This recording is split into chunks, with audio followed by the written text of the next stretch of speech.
Saudara-saudara kaum muslimin rahimakumullah, yang ketiga musuh iblis ghaniyun mutawati, orang kaya yang rendah hati, orang kaya yang tidak sombong.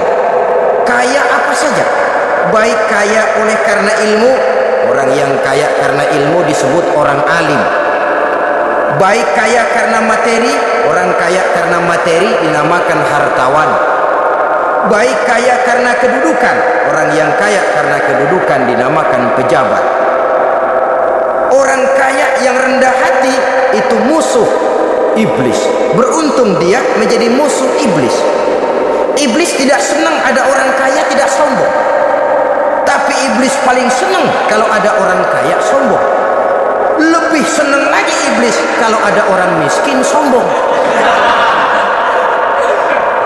Masya Allah, orang kaya sombong, walaupun iblis senang, orang masih bilang pantas saja dia sombong, kaya apaan aja punya.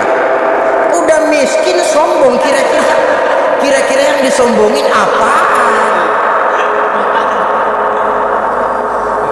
Dalam segala bentuknya sombong ini Allah tidak senang, tapi iblis senang. Kenapa? Karena sponsor sombong iblis.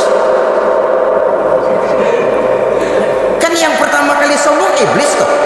Ketika disuruh sujud kepada Nabi Adam, dia nggak mau. Ini kesombongan pertama yang terjadi dalam sejarah. Ketika ditanya kenapa kau tidak mau sujud iblis, saya kan dibikin dari api, Adam dari tanah, I am the best. Saya lebih hebat daripada iblis, daripada Adam. Adam baru kemarin dibikin, saya sudah lama. Kata Allah, kamu sombong iblis, ini surga bukan tempat orang sombong, keluar. Terusir dia dari surga. Jadi kesombongan pertama adalah kesombongan yang dilakukan oleh iblis, dan dia tanamkan itu kepada kita supaya jadi orang sombong. Karena itu sombong ilmu Allah nggak senang, tapi iblis senang. Mentang-mentang ada ilmunya, satu-satunya ustadz di sini ya, semua mesti ngaji sama gue. Kalau nggak ngaji sama gue, Islamnya kurang tapi bener. Sombong karena ilmu, sombong karena pangkat. Mentang-mentang pakai bintang di pundak, jalan pundak duluan. Yang wajar saja hidup ini. Sombong harta pun begitu.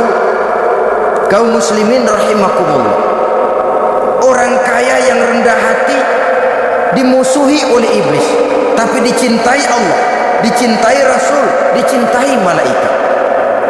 Caranya bagaimana? Kembali kepada satu kesadaran bahwa pada saat terlahir ke alam dunia ini tidak ada yang pernah kita bawa. Kalau sekarang kita punya rumah, punya kebun, punya kendaraan, punya pabrik, punya segala macam benda, apa itu? Titipan. Pada suatu saat akan diambil kembali oleh yang menitipnya. Kalau titipan itu pandai kita jaga, pandai kita syukuri, titipan akan makin banyak. Sama juga kita dalam kehidupan. Kalau orang bisa kita percaya, saya mau pergi ke luar negeri, rumah saya titip kepada tetangga. Saya pulang dari luar negeri, isi rumah tetap tidak berkurang, malah dibersihi, malah disapu, dihilangkan kotorannya. Tentu bukan main syukur saya, girang saya. Akan bertambah kepercayaan saya untuk menitipkan apa saja. Ini makna la in syakartum la azidannakum wa la in kafartum inna azabi lasyadid. Kalau kamu pandai bersyukur, aku tambah nikmat. Tapi kalau kamu ingkar, azabku teramat pedih. Artinya apa? Nikmat bisa berubah menjadi azab kalau kita tidak pandai mensyukurinya. Ma'asyiral muslimin rahimakumullah, orang yang kaya ilmu lalu rendah hati, tidak selalu ingin menonjolkan diri. Kadang-kadang yang tanggung ini yang bikin berabe. Alim bener enggak, geblok bener juga enggak. Yang sedikit-sedikit mau nonjolin diri. Kalau enggak jadi imam enggak mau ke masjid, enggak jadi imam enggak mau ke musola. Pokoknya kalau enggak jadi imam marahan sama musola. Macam mana saudara-saudara kaum muslimin rendah hati, tidak selalu ingin menonjolkan, sebab orang yang selalu ingin menonjolkan dirinya biasanya orang yang kekurangan kepercayaan kepada kemampuan dirinya sendiri. Dia selalu ingin dinomorsatukan, dia selalu ingin ditempatkan pada ranking teratas, dia tidak percaya diri.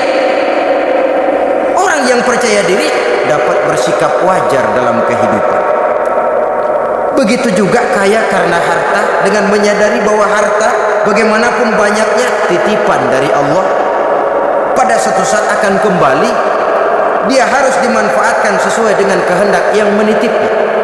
Begitu juga kaya oleh karena pangkat, kedudukan dan jabatan, pada suatu saat jabatan itu akan hilang dari diri kita. Karenanya sering saya jelaskan bahwa pangkat di dunia ini yang paling tinggi pensiun, titel yang paling akhir almarhum. Saudara setuju atau tidak, titel itu akan saudara dapat. Bagaimanapun kita cinta kepada pangkat, kedudukan, entah pada akhirnya atau suatu saat akan sampai kepada posisi yang namanya pensiun. Kalau sadarlah kita kepada pemikiran ke arah sana, maka untuk mencapai kekayaan, baik kekayaan harta, kekayaan kedudukan, tidak lalu menghalalkan segala cara untuk mencapai tujuan, tapi dibatasi oleh norma dan kaedah yang harus dia taati, baik kaedah agama maupun kaedah bernegara. Inilah orang ketiga yang menjadi musuhnya iblis, orang kaya yang rendah hati, orang kaya yang tidak sombong.